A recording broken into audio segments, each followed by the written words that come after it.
متعة وجمال ودلال وكل حاجة في الدنيا عايز تقولها. احنا شفناها النهاردة مع الأهلي. بسم الله الرحمن الرحيم. كده انت بتكسب مباراة النهاردة، وهي مباراة لحاجات كتير جدا قدام. أول حاجة هي بترجع لك الثقة، وديت أهم حاجة. تاني حاجة هي بتبين لك حاجات الواحد كان مستنيها من بدري. فالحمد لله الحمد لله جدا على المباراة ديت، وإن هي جاية قبل موضوع إن أنت المباراة الجاية مش هتلعب، فأنت الأسبوع الجاي باي.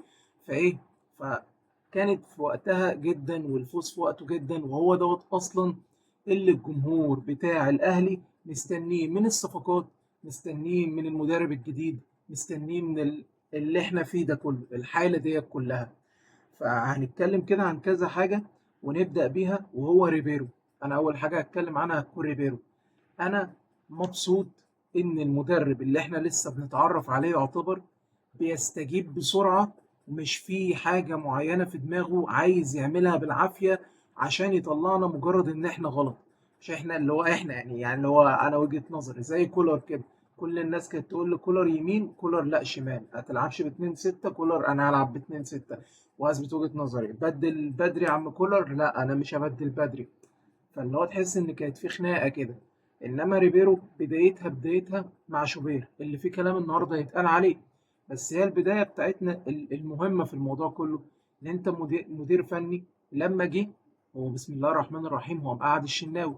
مفيش مدير فني اصلا عملها، مفيش مدير فني جه الاهلي وقعد الشناوي في الفترة اللي فاتت دي كلها، رغم ان الاوقات اللي كان بيظهر فيها شوبير كان بيظهر فيها بمظهر كويس. تاني حاجة عملها ان هو مش بيكابر في حتة، زي ما انا اتكلمت في حتة ان انا هلعب بناس معينة وخلاص. هو شاف ان كوكا الماتش اللي فات ما كانش افضل حاجة، شاف ان احمد رضا ما كانش اللي هو الواو، شاف ان قفشة ضعيف جدا. طب انت الماتش بتاع النهارده ده بقى يبدل لك الدنيا كلها، ويلعب لك بلعيبة بيشركها مرة واحدة. ديانج واللاعب التاني اللي هو زيزو كان بيلعبه في نص الملعب، دخلك اللهم صل على النبي، دخلك بن شرقي، عمل لك توليفة. فمن البشاير بتاعت الموضوع ان ريبيرو مدرب بيستجيب، ودي حاجة كويسة. مدرب شاف وبيحاول ان هو يعدل، ودي حاجة كويسة.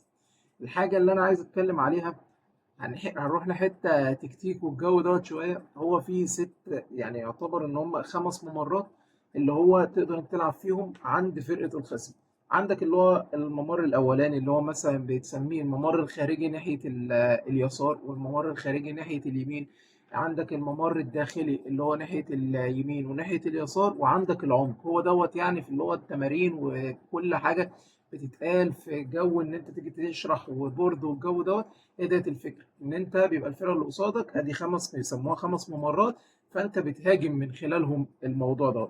فالفكره ان انت كاهلي ما كنتش بتعمل كده. بس انت بقى النهارده بسم الله الرحمن الرحيم كده انت مخلي كل اللعيبه اللي عندك، كل لاعب بيبقى ماسك ممر وضاغط عليه. على سبيل المثال حصلت تريكايه كده عجباني جدا، ان كان في الاول كان شريف دايما هو اللي في العمق، واللي هو حته العمق دي كانت شريف بس هو اللي موجود فيها، وزيزو كان ناحيه اليمين شويه.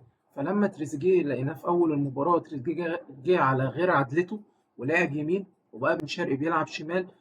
فزيزو ساعتها كان دايما كنت تشوفه في اول المباراه كان واخد اللي هي الجزئيه بتاعه محمد هاني، واخد الجزئيه بتاعه تريزيجيه، كان دايما موجود هنا. حصل كده تبديله في المباراه واحنا بنتفرج، ان زيزو خد حريه اكبر، فمبقاش واقف في المكان ده.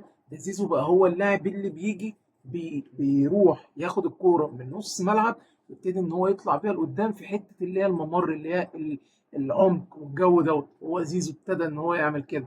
ديت حاجه طبعا بتاعت ريبيرو، ديت مش حاجه اللي هو من زيزو منه لنفسه. زائد ان زيزو طبقها بمستوى كويس جدا. عايز اتكلم عن حاجه مهمه جدا، وهو ياسين مرعي. انا متضايق جدا لياسين مرعي جدا، ان بسبب محمد هاني وبسبب شوبير، والغلط الاكبر عند شوبير ان انت بتضيع الكلين شيت على لاعب. انا ما صدقت اشم فيه في الماتش اللي فات والماتش دوت ريحه محمد عبد المنعم. انا مبسوط جدا ان انا عندي مدافع بيعرف يخرج بالكوره، عنده ثقه كويسه وباينه وظاهره، ولاعب جسمانيا كويس وبيعرف يلعب بدماغه، وكمان لاعب ما بيخافش. انا كانت اكتر حاجه بتعجبني في محمد عبد المنعم ان هو بياخد الريسك وبنسبه 90% هو بينجح في الريست.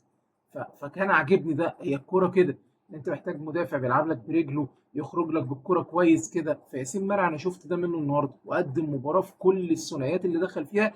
ياسين مرعي كسبها كلها يعتبر. انا لسه ما بصيتش على الاحصائيه، بس هو مليون في الميه اللي انا شفته بعناية ان هو لاعب كسب تقريبا كل الثنائيات كلها. فيجي لك الغلطه اللي حصلت في الجون ديت، اللي هو انا مش فاهم يعني محمد هاني. هي الكوره كنت مش عارف ليه حصلت كذا مره ان اللعيبه بتاعتنا ما بيتكلموش مع بعض في حته ان هو ان انت جوه منطقه الجزاء او جوه ال 18. فليه لعيبتنا ما بتتكلمش مع بعض؟ ده كذا كوره، مش ديت بس. فمحمد هاني بيعملها بشكل غريب جدا، بتكون خلاص طالعه. مصطفى شوبير بيقرر ان هو يعمل تصرف غريب جدا لتاني مباراه على التوالي. فتروح انت لابس جون ملوش اي لازمه، ضيعت على فرقتك الكلين شيت. واللي هو يعني تظلم كده ياسين مرعي اللي هو عامل مجهود كبير جدا. اللي انا عايز اتكلم فيه قبل ما اتكلم على بقيه اللعيبه، اللي انا عايز اتكلم فيه ان احنا منظرنا كويس واحنا معانا الكوره، واللعيبه كلها مترابطه مع بعض، والجزء الهجومي كله كويس وتحس ان هو فايق. بس احنا عندنا مشكله ان الكوره مش معانا. احنا اي حد يقدر ان هو يعمل علينا مرتده، اي حد. احنا اي كوره عرضيه فهي خطر. فالفكره ان احنا المرتده بتتعمل علينا من مودرن فيوتشر، بتتعمل علينا من فاركو، فرق ضعيفه جدا. وفي نفس الوقت بيعملوا مرتده وبينجحوا بيوصلوا لغايه عندك بمنتهى السهوله. فاحنا ايه؟ احنا بجد انت لما تلعب بيراميدز وتلعب الزمالك وتروح تلعب فرق افريقيه في افريقيا، هتعمل ايه قصاد الفرق ديت؟ فده بقى شغل لعيبه وشغل مدرب، شغل اللي هي الجوده بتاعت اللعيبه ذات نفسها وشغل المدرب. الحاجة اللي أنا عايز أتكلم عليها تاني وهو نجم الليلة وعريس الليلة بالنسبة لي ومش زيزو لأ، بن رمضان. أنا بن رمضان، أنا ده المعنى الحرفي لجملة يعني إيه لاعب كواليتي. كواليتي الجودة بتاعت بن رمضان. أنا من زمان ما شفتش لاعب بيستخدم جسمه كويس جدا، بيستخدم اللي هو الطريقة في حاجة اسمها اللي هي التشريح الجسماني. فلاعب عارف هو بيعمل ايه كويس، لاعب اللي هو بيلف نفسه وهو بيستحوذ على الكورة، بيرقص في أقل من ثانية. احنا السنة اللي فاتت كنا بنلعب بمروان عطية وديانج، وقدامه ايه؟ إمام. الفكرة ان انت يعني عملت ابجريد غير طبيعي، غير طبيعي، من ان انت تطلع من اكرم توفيق تطلع لا انا ما قلتش ديانج، احنا كنا بنلعب بمروان عطية واكرم توفيق وامام عاشور. فالابجريد اللي انت عملته من اكرم توفيق لبن رمضان مش طبيعي. بن رمضان ده لاعب، هو الكرة لما بتروح له انا قاعد انا مبسوط. يعني انا قاعد بتفرج انا مبسوط ان انا بتفرج على بن رمضان. ده لاعب كورة، لاعب كورة عارف هو بيعمل ايه، فاهم هو بيعمل ايه. الكرة ما بتطلعش من رجله في اي حتة وخلاص، عارف يستحوذ، لاعب مهاري صعب ان انت ترقصه. لاعب اللي هو متكامل بيلعب لك في كل حتة. عايزه يلعب 6 يلعب 6، عايز يلعب 8 يلعب 8، عايزه يلعب 10 يلعب 10، عايزه متحرك هيفضل يدوخ ويلف وبتاع ويعمل لك كل حاجة في الكورة. النهارده بن رمضان في اقل من ثانية كان صانع يعتبر 3 اجوان، وفي الاخر اللي هو الجون اللي هو جه اللي هو بتاع زيزو هو اللي صنعه. فاهم اللاعب عارف اللي هو انا من زمان ما شفتش لعيبه من ايام ابو تريكه والكلام ده بجد. اللي هو لاعب اللي هو يعمل كده كده يروح باصيلك الكوره، انا ما شفتش ده. لا بالرمضان معنى حرفي لكواليتي. بعد كده الفكره اللي انا بفكر فيه ان انت ديانج النهارده، واحاول بكل امكان، احنا كلنا عارفين، انا عارف ومصر كلها عارفه ان ديانج عنده مشكله في اول لمس الاستلامه الاولى للكوره والجو دوت. فاحنا عارفين فمساله ان ديانج يلعب 6، الكوره بتجيله ممكن عقبال ما يلف عقبال ما ياخد القرار الكوره تقطع منه فتروح عليك بهجمه، وشفناها كتير جدا. بس الفكره ان انا لما امام يرجع انا هبقى مستني جدا جدا جدا فكره ان يبقى ديانج موجود وبن رمضان ينزل يلعب جنبه شويه، ويكون في حريه لامام وزيزو مثلا جنبه. انت بتتكلم في توليفه مش طبيعيه، توليفه بجد جباره. انت بتتكلم ان دوت هيبقى نص ملعب بهجوم مش طبيعي. في الحاله ديت بقى ممكن ساعتها ان انت تتخلى عن الباكين الاثنين بتوعك وتلعب بثلاثه بس دفاع، وتلعب بقى قصادهم مثلا بالاثنين دولت والاثنين، وبعد كده تلعب بالوينجات بتاعتك والمهاجم. الموضوع كبير، والحاجه الكويسه ان انت عندك كذا لاعب وتعرف تعمل توليفه، فالموضوع عايز مدرب. محمد هاني انا كنت مستغرب النهارده من مستوى محمد هاني. يا جماعه محمد هاني النهارده عامل 2 اسيست، دي ما حصلتش قبل كده. بجد والله انا مش بترول، انا مش بتريق، مش بعمل اي حاجه. بس محمد هاني النهارده ظهر باداء كويس وانا كنت مستغربه لغايه لما حصل موضوع الكره بتاعت اللي كانت بتطلع بره. بس برضه مش بقول اللوم الكبير عليه، اللوم الكبير على مصطفى شوبير. ولغايه موضوع الطرد لغايه دلوقتي ما اعرفش هو اتطرد ليه. انا مش فاهم. يعني انا اللي انا شفته في الاعاده، لان احنا عندنا طبعا الاخراج زي الفل يعني. فاللي انا شفته في الاعاده ان محمد هاني بيقلع الشاره ورايح يديها لحد، فالحكم لا استنى انت بتضيع وقت، انا هديك كارت احمر. ما فهمتش حاجه بصراحه. مصطفى شوبير محتاج ان هو يراجع نفسه بجد. احنا كلنا واثقين فيه وعارفين مستواه.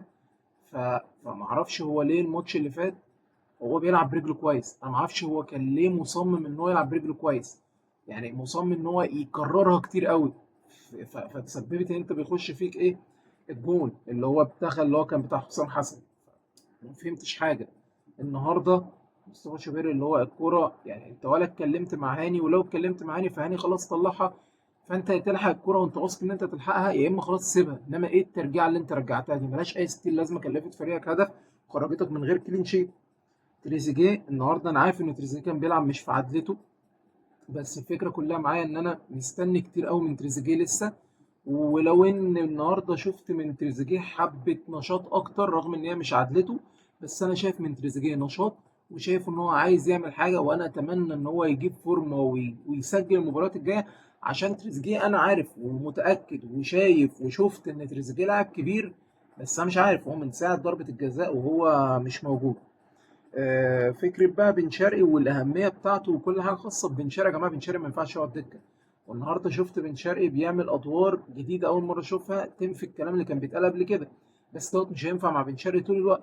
كان دايما بيتقال إن بن شرقي ما بيرجعش يدافع. أنا شفت النهاردة أكتر من مرة إن بن شرقي واقف عند منطقة ال 18 بتاعتنا وبيدافع وبيحاول إن هو ياخد الكورة، وبيحاول إن هو يقوم بواجب دفاعي وبيرجع تاني يقوم بالواجب الهجومي.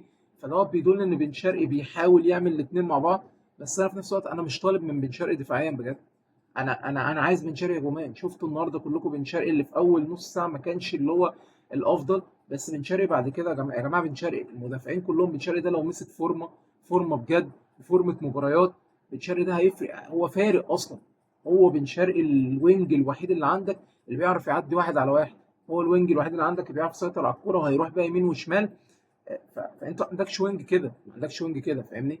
فالفكره ان بن شرقي لاعب جامد جدا جدا، واللعيبه وهي داخله على بن شرقي بتبقى خايفه اصلا لا تترقص. فده بيدي اللي هو احساس ليهم ان هم طول الوقت انا لو خاطرت انا هترقص. فهو بيبقى الاكتريه في دماغه انا هترقص.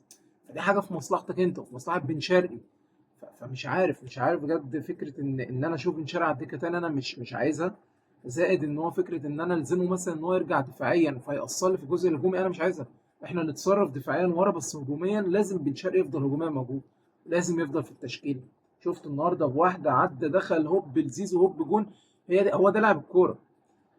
اخيرا وختاما عشان ما اطولش اكتر من كده، زيزو انا مبسوط جدا بزيزو. ومبسوط جدا من فكره ان هو كان في اول الماتش معمول عليه زي كلبش كده اللي هو مش هتتحرك زيزو من هنا. ولما خد الاريحيه وبدل ان هو يخش في العمق، زيزو بقى بيتحرك في كل حاجه. والله اكبر ما شاء الله، بدنيا من اعلى اللعيبه اللي موجوده في مصر كلها. الكلام ده الواحد بيقوله يعني من ايام الزمالك، وقد ايه هو لاعب اللي هو محترف في حته ان احنا ما بنشوفش ان زيزو ليه اي علاقه باي حاجه بتحصل بره، قد ما زيزو كل كان تركيزه في الكوره. وده اللي انا شفته النهارده. زيزو النهارده جايب جونين. فالاولى والافضل في عصر السوشيال ميديا وفي كل حاجه حصلت لزيزو في الفتره اللي فاتت دي، ان هو اول ما يجيب الجونين هيعمل حركات، هيعمل اي حاجه. هيحاول ان هو يقول انا هنا انا لا، هو قال انا هنا في الملعب. قال انا هنا وجاب الجونين وعادي خالص. الجمهور ناداله بيسقف للجمهور ومركز في الملعب. وعشان كده دايما لما كنت بتكلم مع اي حد من صحابي الزملكاويه ايام لما زيزو كان عندهم، كنت بفضل اقول لهم انا نفسي زيزو يجي عشان حاجه واحده. انا بحس ان هو لما يجي ان هو هيمشي قوي معانا، الكيمياء بتاعته هتبقى ماشيه قوي معانا. ان هو احنا كجمهور الاهلي وكناس بتشجع الاهلي، انا دايما ببقى عايز لاعب يركز في الملعب وبس، مش عايزه يشغل دماغه بالسوشيال ميديا والجو دوت. كنت بقول له انا شايف زيزو ده من التمرين للبيت وتغذيه ومحافظ عليها. اسرته معاها، ما بيظهرش ما بيعملش اي حاجه. زيزو مركز في الملعب وبس، مالوش في جو التلقيح، مالوش في جو دوت. فكنت اللي هو مبسوط جدا، بقول له يا رب زيزو يجي. فزيزو جه. فانا مبسوط ان زيزو موجود عندنا. مش عايز اقول اكتر من كده، بس هي كمباراه كويس جدا جدا جدا. وميعادها كان كويس قبل ان هي تيجي قبل مباراه اللهم صل على النبي، قبل مباراه المحله اللي هتكون صعبه جدا وهتكون اصعب من مباراه النهارده عشان حاجات كتير. عشان علي عبد العال مدرب فرقه المحله، وعشان الماتش في المحله، عشان ملعب المحله. وبالمناسبه ملعب استاد القاهره ده مستحيل يكون ملعب استاد القاهره. يا جماعه ايه القرف ده؟ ايه القرف ده بجد؟ دي مش ارضيه ملعب. دي مش ارضيه ملعب وده مش ملعب وده ومش مش ممكن بجد. احنا لسه في تاني اسبوع في ملعب بيتلعب عليه من 6 فرق ولا 7 فرق، وفي نفس الوقت اللي هو ايه يعني، اللي هو انت لسه بتبدأ. هو ده طبيعي؟ الأرضية سيئة جدا، الأرضية سيئة بطريقة غير طبيعية. نيجي لموضوع ماتش غزل المحلة، الماتش هيبقى صعب وعلاء عبد العال هيرص في أوتوبيس بمعنى الكلمة، وجمهور المحلة هيبقى موجود، والماتش زي ما قلت في المحلة، وعامر الجون فاهم، والمحلة مش واقعة. المحلة في أول الأسبوع عملت ماتش حلو قصاد البنك الأهلي هنا في استاد القاهرة، وعرفت إن هي تخرج بتعادل. فبقى المحلة هتأدي معاك وهتدي وهتبقى ند، فالماتش هيبقى صعب. فانت لو كسبت المحله في المحله، واللي هو كسبته سكور، عرفت انت تكسر الموضوع من الاول، لان هو ده تبقى اهم حاجه ليك. انت الثلاث ارباع فرق الدوري، احنا 20 فريق ولا 21 فرقه، احنا في حوالي 5 فرق بس هم اللي هينزلوا يفتحوا خطوطهم ويهاجموا معاك من البدايه، زي الزمالك وبيراميدز وسيراميكا والمصري. زمالك وبيراميدز وسيراميكا والمصري تقريبا هم دول بس اللي هم هينزلوا يهاجموا معاك. انما الباقي كله هيرص لك اتوبيس ورا كامل، اللي هو تعالى انت بقى هاجمني وتعالى انت اعمل. فانت محتاج دايما انت تجيب جون في اول 10 دقايق عشان تخرجهم من الجحر اللي هم فيه. واي فرقه هتفتح دفاعاتها معاك هي هتشيل كتير لو اللعيبه فاقت واللعيبه فضلت مكمله واللعب بتلعب لبعض، هتشيل كتير جدا.